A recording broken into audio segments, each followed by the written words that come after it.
मोहन भागवत जो कह रहे हैं कि भारत के 130 करोड़ देशवासी हिंदू हैं, ठीक है, उनके पास भी कहने का अधिकार है, लेकिन मेरे पास भी अधिकार है। मैं उनसे कह रहा हूं कि उनके पुरखे विदेशी हैं। मोहन भागवत के पुरखे ब्राह्मण विदेश से आए, ये बात मैं उनसे बहस करने के लिए तैयार हूं। उनको चैलेंज देता हूं कि वो बहस करें और सिद्ध करें। मैं सिद्ध करने के लिए तैयार हूं कि मोहन भागवत के पुरखे ब्राह्मण विदेशी थे और उन्होंने विदेश से आकर भारत पर कब्जा किया, और साइंटिफिक एविडेंस के साथ मैं ये सिद्ध करने के लिए तैयार हूं कि मोहन भागवत के पुरखे विदेशी थे और उनको विदेशी घोषित किया जा चुका है।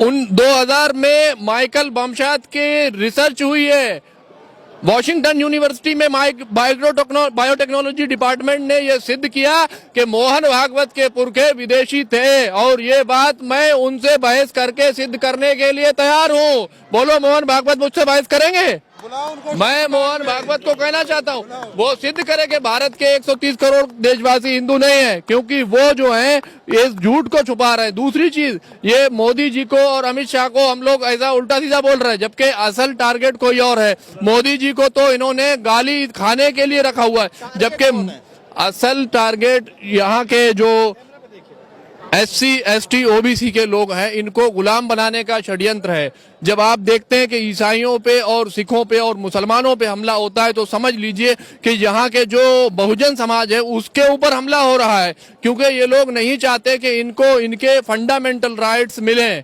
समझ रहे हैं ना, मनुस्मृति लागू करने का कार्यक्रम है, जबकि हम लोग ये समझ रहे हैं कि हिंदू बनाम मुस्लिम है। हिंदू बनाम मुस्लिम नहीं है, ये अम्बेडकरवाद बनाम मनुवाद की लड़ाई है, और ये EVM के माध्यम से होने वाले घोटाले को छुपाने के लिए ये स्वयंसेवक संघ हमेशा से कहता है कि मैं समरसता के तरीके से जीता हूं, चाहे वो हिंदू हो, मुस्लिम हो, सिख हो, ईसाई हो। अभी मकर संक्रांति का पर्व था, तमाम पर्वों में उनके कार्यक्रम में मैं गया, जिसमें जो है आपके दलित भाई भी मिले, आपके मुस्लिम भाई भी मिले, तमाम लोग उसमें जाकर के और खिचड़ी खाई। तो कैसे लगता है कि बिना समरसता के राष्ट्रीय स्वयंसेवक? मैं उनको पूछता हूं कि वो लोग कौन थे जो बाबा साहब अम्बेडकर को उनके जीवन में परेशान किया करते थे? वो लोग कौन थे जिन्होंने भारतीय संविधान को आग लगाई? मैं पूछता हूं, भारत के संविधान को ये दुश्मन कौन लोग हैं?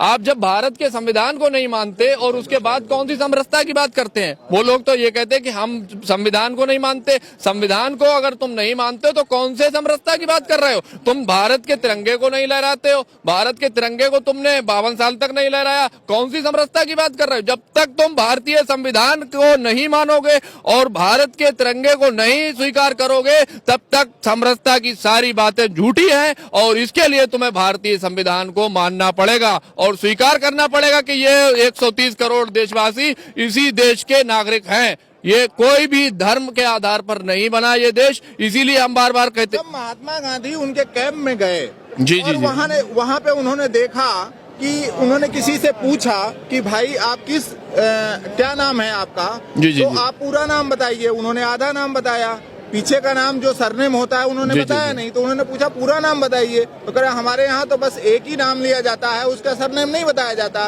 क्योंकि हम सब आपस में भाई, हम जातियों में बटे नहीं हैं। तो जब महात्मा गांधी को जब इतना बड़ा जवाब मिला, तो संघ तो हमेशा ही यही काम करता है कि हमारे पास जितने भी भारत के लोग हैं वो सब भाई बहन हैं, बंधु हैं।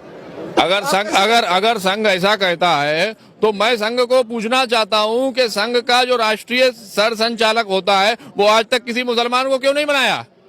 क्यों नहीं बनाते हो किसी दलित को अपना सर संचालक? झूठ बोलते हो और दिखावा करते हो एकता का। तुमने इस देश को तोड़ने का काम किया है। अगर तुम एकता की बात करते तो मुसलमान को, किसी दलित को, किसी आदिवासी को अपना सर संचालक बनाओ। आज तक तुमने किसी आदिवासी, दलित, पिछड़े मुसलमान को अपना सर संचालक क्यों नहीं बनाया? तुम झूठ बोलते हो और एकता का दिखावा करते हो, जबकि तुम ही इस देश को तोड़ने वाले हो और तुम ही इस देश के संविधान को, इस देश के जो बहुजन समाज के लोग हैं उनको खंडित करने वाले हो। संघ ये कहता है कि हमारी जो प्राथमिकता है, जो स्वयंसेवक शाखा में आता है, शाखा के जरिए ही वो आगे पहुंचता है।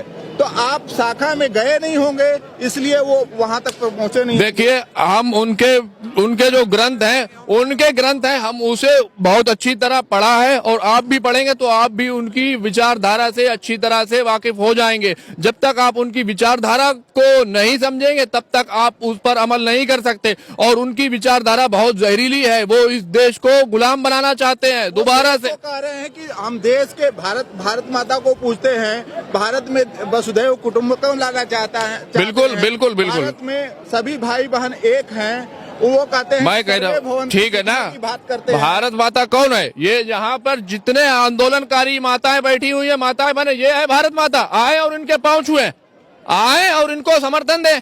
कितने स्वयंसेवक आएंगे यहाँ भारत माता को? ये आज 35 दिन से यहाँ पे भारत माताएं इतनी सारी बैठी हुई हैं, इनकी सेवा करने कितने स्वयंसेवक आए, मैं आपको पूछना चाहता हूँ।